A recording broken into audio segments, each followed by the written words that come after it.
Hi, I'm Bob Nystrom. Hi, this is Bo Dietl. Hey, this is Rich Big Daddy Salgado. Hi, this is Doc Goodney, and you're watching Sports Biz. Sports Biz. Sports Biz with LD.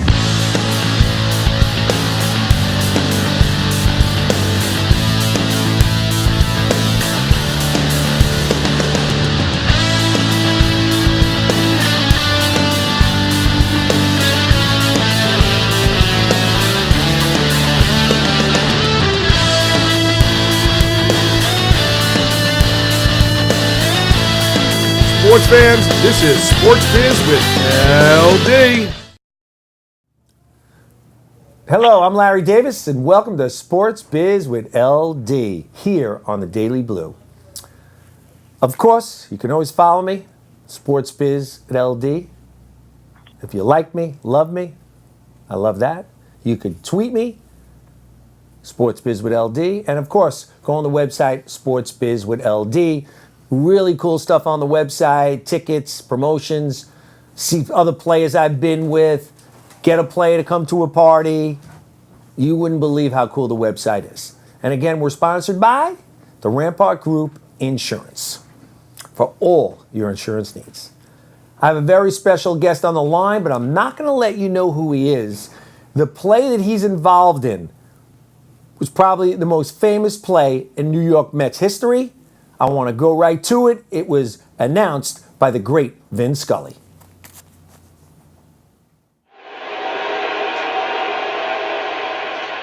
Little roller up along first. Behind the bag. It gets through Buckner. Here comes Knight, and the Mets win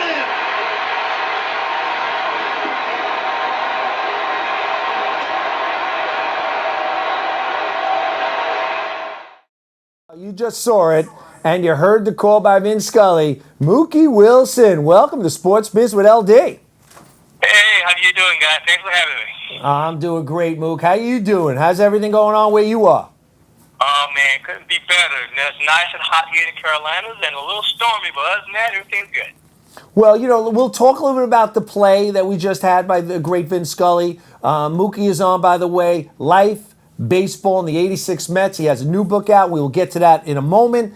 Mook, tell us a little bit about that play. What were you thinking on the bench? What were you thinking when you came up to bat? Let us know your thoughts. Well, first of all, I didn't think I was going to get a chance to hit. I mean, everyone knows the situation. It was 2 outs, you know, and the three previous hitters before me had 2 strikes on them, so I'm not even thinking I would get an opportunity to hit. But, you know, as things started progressing, I started to be a little more encouraged that maybe I might get an opportunity to hit. Still, chances, things didn't look very good, but I'm not even thinking. But once I did get an opportunity, I'm thinking now you can't make the last out. Not now. You cannot make the last out. That's the only thing I'm thinking in that point. And that ball, you know, down the line, you're running out of the batter's box, Mook. You're thinking you made the last out. Well, believe it or not, after, before the ball was hit, remember there was a wild pitch that tied the score. And once the score was tied, now my thought is changing now. You know, I mean, I can't lose. I mean, the score is tied. I was up there, we were down. Now the score is tied. Only thing I can do is win the ball game. I can't lose it now. So I'm just thinking, just don't strike out now. At least put the ball in play. That was my train of thought at that point because you know my history. Hey, I've never seen 10 pitches in my life, you know. So what was going to happen? Was going to happen within 3 pitches. Look, I'm already ahead of the game already, so I just got to put the ball in play. And I think the story goes that Bill Buckner was put in because they felt the manager wanted him in there for when they would win, so he would be out on the field to celebrate. Did you hear that? Well, you know, I've spoken to Bill many times, and we've talked about that situation on numerous occasions. And it wasn't that the manager wanted him to be on the field, for the celebration, all that. It was at the time, to conversations I've had with Bill and other people in their club, that they thought Bill was the best guy to have on the field at that time. Everyone thinks that, well, he should have put in Dave Stapleton because he's been doing it all year long, and that's not true. It happened a couple of times, but it was a situational thing. So at that particular time, they thought Bill was the best guy to have on the field. So, that's what that situation was all about.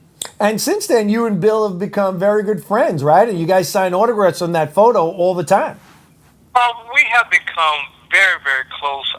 As close as two people could possibly be that is not family members. I have very close friends that are teammates, but he's as close to any one of the guys I've had as a former teammate. Terrific guy. Just a super guy to sit down and talk to. We share so many things in common that it's unbelievable.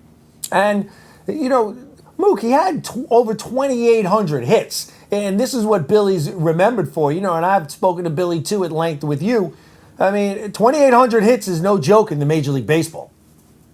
Well, we've talked about what that moment has really meant to all of us, how it has affected both of our lives and careers. And, if you didn't bring up the 2,800 hits, he would never bring it up. But, this guy's a phenomenal ball player, has been a phenomenal ball player. He has batting titles, has gold gloves. I mean, he's done it all. And when you talk about 2,800 hits, we're talking borderline Hall of Fame numbers. And to be recognized for this one play, I think that could really annoy anyone, and I don't think Billy's any different. But he's learned to just roll with it and go with the flow. The ball, and I've heard you talk about it too, was bought by Charlie Sheen in '92 for $93,000, and in 2012 it was sold at Heritage Auctions for $418,000. Mook, where's the ball, man? Why didn't you get the ball when you ran into his legs? Man, if I could just go back in time, man, I would definitely. You don't give away something like that, but who would have known? I mean, could anyone really have projected a baseball? Would be, I mean, forget about the situation. We know how big the moment was. But for baseball to be that valuable to some people, I mean, that's unreal. And if I had to do it all over again, at that time, I wasn't thinking about keeping my memorabilia or anything of that nature. I was just helping people out, giving people stuff that I thought was really had nothing but sentimental value. But, hey, $400,000 is not to sneeze at, Not at all. So now looking back, you probably would keep the ball. We're speaking with Mookie Wilson here on Sports Biz with LD. Life, Baseball, 86 Mets. So you wrote the book. You finally came out with a book, Mook. What inspired you to write the book, and why did you do it now? Well, I had some offers to do a book some years ago, and I just wasn't ready to do one for a couple of reasons. One reason, I didn't want to do a baseball book, another baseball book, reliving my career. I hit 350, I hit 400 in high school, I hit 450 in college, I went to the College World Series, blah, blah, blah. I didn't want to go through all of that. I think you can pick up, any encyclopedia, and it can tell you about stats when I was in Little League, for that matter. But I wanted to do a book, but I didn't want to be about baseball. But it's kind of hard to write a book about myself and not mention baseball, because baseball has been my life. Right. But I wanted the book to be a little more meaningful than just baseball. So that's what took so long to do it. And I had to make sure that I had the right content and in some, soul searching, and make sure that I was ready to be honest when I did it. Right. And I thought I was ready to do that. And I think you were. I mean, let's go for a couple of comments in the book. I mean, the first one that came out that everybody tried, like the media tried to make the big deal was, that Gary Carter had said that Keith Hernandez was unfit to be captain, and Keith had written the foreword for you. How did that go down, and what did you mean by that? Gary told you that? Well, no, that's not something. It was well publicized. That was a comment that was made back in the 80s. So that's not something new that no one knew about. Okay, so that's, people probably didn't pay a lot of attention to it, but it was something that was, publicized before. And, that was that, Gary mentioned, said at the time, what was taken out of context and not how he explained it, I don't think anybody really know, but he was probably, more suited to be the captain of the team. And everybody knows, part of Keith's history, and who don't know, I mean, it's something that happened back when he was in his Cardinal days. And I think he felt that just wasn't a good example for someone to have on your resume. But that being said, it all worked out because Gary was named co-captain the very next year. And, deservedly so. Gary was a great leader and he could do that. So I just brought that up because I wanted to be honest about the whole situations and the relationship with the teams and the players within the clubhouse. And I thought people deserved to understand that and hear it. I can see your point. You know, another comment you made in the book, and I'll read it from there. Darryl Strawberry and Dwight Gooden were both young and had tremendous talent. The team did not protect them as well as they probably could have. What did you mean by that? Well, that's another situation where I wanted to be totally honest. And when I say the team, that includes Mookie Wilson also. You know, okay. and Bob would say by not protecting them, you know, you can't babysit guys. That's one thing you can't do, but you can go beyond, you know, what is probably required of you to inform them, to educate them, and to guide them. And I thought that we fell short on that. I know I did. I didn't see the signs. You know, maybe I should have. Maybe winning was more important to everybody at the time, and that all that mattered that the guys in the ballpark ready to play. But there was a human side that we should have paid more attention to. That these young men, and they were young men in every sense of the word. And I just felt that we probably should have done more, you know, to prepare them for the pitfalls that comes along with the theme. And make no mistake, these two guys were superstars. Yeah. They were Yes, they were superstars. And I thought that, you know, they were taken advantage of, you know, by the city, you know. And when I say by the city, the environment of the city. And, you know, some of it happened to them, you know, in their hometowns, don't get me wrong. So it's not like New York was the whole cause of their downfall. But we didn't do anything to help and prepare them and to help them deal with situations that we were going to confront, being the status of players that they were. Well, you know, today, if you bring it to today's ball player, you have like a Josh Hamilton, you know, a great player who had the same kind of problems as Doc and Darryl.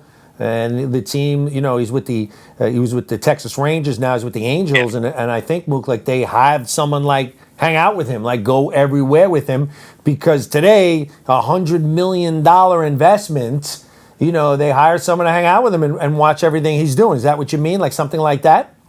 Yeah, well, I think Josh Hamilton is a perfect example. I mean, Texas really did a great job in helping this kid along and helping promote him and helping him turn his life around. They did an outstanding job. I don't know everything they did, you know, but whatever they did, it worked because this guy, I mean, look, I mean, he ended up being, I mean, super ball player. Yeah, and he really maximizing his talent. And I just thought that we got shortchanged, you know, with Straw and Doc. And maybe we could have done something similar to that. I don't know. But the fact of the matter is that, you know, we didn't do enough. I didn't see enough done, and I have to say I didn't see enough because personally I didn't do enough, you know, to intervene. So, well, let's get to today. So you were the first base coach for the Mets from '96 to '02. Then you come back in 2011. Let's talk about the Mets organization today. I mean, you said, you know, and I quote again, 1 year I'm making $100,000, the next year just 40.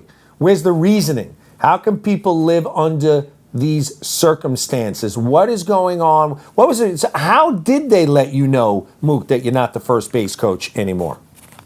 I got a phone call when I got home.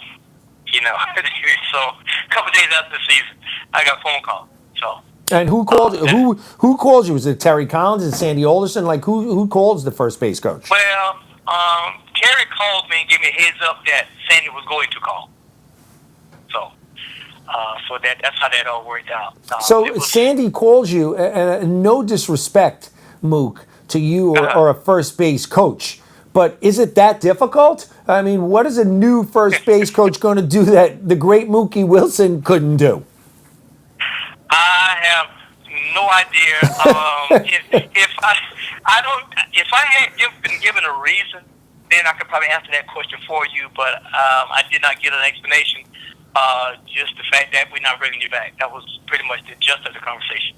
And you're right. I mean, it seems like they want no part of the '86 Mets. And then just the other day, they fire the hitting coach, Dave Hutchins. And he comes out after that, you know, firing away. He's not happy with the organization. Did you hear what he said? Well, no, I'm already home, and I heard that he got, you know, fired.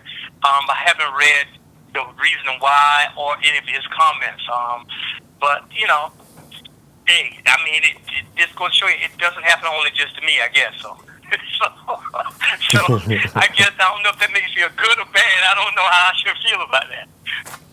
Yeah, you know and Keith Hernandez had something to say too. He's like, "What's wrong with getting a good pitch to hit?" He's saying, I'm glad I don't have to listen to these guys anymore, is also what Dave Hutchins said. He's not happy, and it just seems under the Sandy Alderson regime, there's no communication going on in this organization. And someone else said that Jeff Wilpon, had texted Sandy to fire Dave Hutchins, the hitting coach. Well, there again, I'm not familiar with that circle and what's happening up there now. So I don't know all the logistics behind David Hutchins being fired, or who was responsible for, or who called them, or when it was done. I can't say that I'm not concerned, because I'm always concerned when people lose jobs. I understand when you lose a job, that kind of pushes you out in the cold a little bit. Yeah. So I don't know his situation. I don't know his financial situation. But I can just speak for how it affected me, and I thought it was unfair, not that the fact that they got fired. Look, you get baseball jobs, you're going to get fired. That's just the way it happens. Right. But, there's a certain amount of respect, I think, that goes along with letting someone go, of responsibility, at least to inform them, well, you should do this is what you need to do to be better, and that kind of stuff. So, that's all I was asking for. I agree with you. I think you deserve a little more than the phone call. I mean, they could have told you face-to-face in a meeting at the end of the season. Let's move on. What do you think of today's Mets? I mean, a lot of these guys were drafted by Omar Minaya, David Wright, Murphy, Duda, G, Neese. A lot of these guys, and you go back to Sandy Alderson drafts, he had a chance to draft Jose Fernandez, and he didn't. So what do you think of Sandy Alderson, the job he's done in the last 4 years, and today's Mets?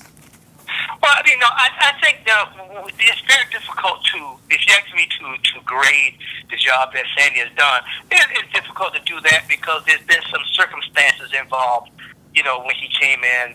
There's been some, financial things that they had to deal with, with Bernie Madoff's situation and stuff of that nature. So, he's probably been a little bit limited in what he was able to do. I think that's something that we have to really look at. So, and sometimes when you have players, the players don't always turn out to what you expect them to do. And as far as the players we have now, I do like some of the talent we have. I think we have some good young talent. I think that maybe it has to be, it has underperformed a little bit, even to, my expectations, because I do know a lot of young guys that are there. So, I don't like to. I wouldn't try to put blame, say Sandy has done a bad job. I don't think that he's done a bad job. I think that he's just had limited resources to work with, and maybe hasn't been able to do what he really would like to do. There again, I can't answer that totally, because I don't know what his plans are. Those plans have been revealed to me, so I don't know. But as far as the personnel, I have to give him a pass on that, because his circumstances have not really been ideal for any GM. The book's called Life, Baseball, 86 Mets, Mookie Wilson. Mook, where can people find the book? The book is easy to find on your local Barnes & Noble, and Amazon. Amazon.com definitely has the book. And some of your local bookstores may have it. It's just a list of them. You just have to probably just type in Mookie Wilson, and the book will pop up, and it will tell you wherever it's available. Mook, thanks for being on Sports Biz with LD. I appreciate it. I'll see you at Citi Field. Okay, thank you very much, Larry. No problem. Mookie Wilson right there. The book is called Life, Baseball, and the 86 Mets. That play will live in infamy. That is what 86 Mets and the New York Mets will always have. 69, it wasn't one big play that happened. 86, that was the play. Remember, it was Game 6. A lot of people didn't realize it was Game 7, and he was talking about the wild pitch by Bob Stanley on the play before, and Kevin Mitchell scored. So, what a magical year for the Mets. I think they won about 108 games. They were just dominant. They were going in and beating everyone. Now the next segment, off my chest. You know how I feel. First thing we got to talk about is what happened here last night here in New York at Madison Square Garden. The New York Rangers are advancing to the Stanley Cup Finals 20 years later.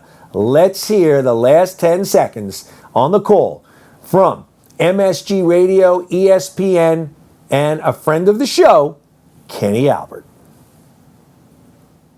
Down to 10 seconds. McDonough on the puck. Carries back into his own zone with 8. McDonough will clear. 5 seconds remaining. Subban has it. 3, 2, 1. For the first time in 20 years, the New York Rangers are headed to the Stanley Cup Finals. They defeat the Montreal Canadiens in Game 6 by the score of 1-0. Rangers off the bench to Mob. Henrik Lundqvist. The Rangers are headed to the finals. Wow. I mean, come on. It reminds you a little bit like when we played in the beginning of the show, the 86 Mets. That's what it is to win here in New York. Imagine if the Rangers win the Cup on the 20th anniversary of the 94 team. Dominic Moore, okay? The fourth line. You know, the Ranger big guns have really not done it. It's really been the other guys. And the Rangers' fourth line has done a great job. And, you know, the feel-good story, that's why sports is the real reality TV. You can't go to Blockbuster and buy this stuff. You can buy it afterwards, not before. Dominic Moore scores the goal. The King, Henrik Lundqvist, holds on, makes it stay. And, you know, again, back to the reality. Dominic Moore loses his wife. Martin St. Louis loses his mom. Rangers are down 1-3 to the Penguins. I'm sorry. I said they're done. I don't know. They could say in that locker room they believe they can come back. I don't think everybody was 100%. Even the King, Lundqvist, was quoted as saying, you know, he was so disappointed. You know, he just realized they got to go shift to shift, period to period, to come back. And they did. Game 1 of the finals starts this Wednesday. I think it's going to be L.A. Next week on the show, I'm trying to bring on Bernie Nichols. Bernie Nichols played for the Kings and the Rangers. I thought that would be a good angle to have a guy who played for both. You know, and again, one last thing. Henrik Lundqvist getting pulled in Game 5. How do you come back from getting pulled in a hockey game? Like a closer, letting up the home run to lose the game. And then he comes back, the King, with a shutout. The Rangers are in the Stanley Cup Finals. Gotta love it. And one last thing that we have time for, off my chest or on my chest, is, you know, when the whole thing came out with Donald Sterling, I'm like everyone else. This guy does not belong in the NBA. It doesn't belong anywhere. I mean, there's plenty of people who say the things he said, but he's out there in the public. It came out in the public, whether it's legal or not in California, because we know it's not. Court of law, he might win. Court of life, he loses. I had said, like, people were talking in the beginning that the Milwaukee Bucks were just sold for about $550 million, and people were saying, some of the experts were saying this team would fetch $750, $800. And I was like, this team's going to go over $1 billion. So I wasn't that close either, because now Steve Ballmer, former CEO of Microsoft, who's only worth like $20 billion, you know, looks like he's got a deal with Donald's wife, Shelley, to buy the team for $2 billion. $2 billion for a sports team. First thing, it's a commodity. You got that kind of money to own a sports team. There's only X amount of them in every sport. So it's not like you can just go get them. 2, in the hugest market, right up there with New York and Chicago. It's right up there. L.A., New York, Chicago. I think it's New York, L.A., then Chicago. It's right there. You're there. You're in the biggest market. The Lakers signed a $3 billion, that's right, $1 billion television contract. So why won't the Clippers get a deal just like that? And the Clippers haven't even won championships. And look at the money they're going for. And another thing, I buy that team, I'm changing the name. The Clippers won. I don't even know what that is. A Clipper. I don't know what that has to do with LA or anywhere in life, in this world. And I'm not dissing it. I'm just saying I don't know what it has to do with the city. 2, anything having to do with the Clippers is Donald Sterling. They never won. He did so many bad things. Dissed players, management, coaches. And it just wasn't nice. I'm going to change the name. Do I know the name? I don't know. You know, you're out there in Hollywood. You know, what do you want to call it? The LA Stars, Showtime, use a Laker thing. There's a lot of names you can get. You know, just go on my website. Go on Facebook, tweet me.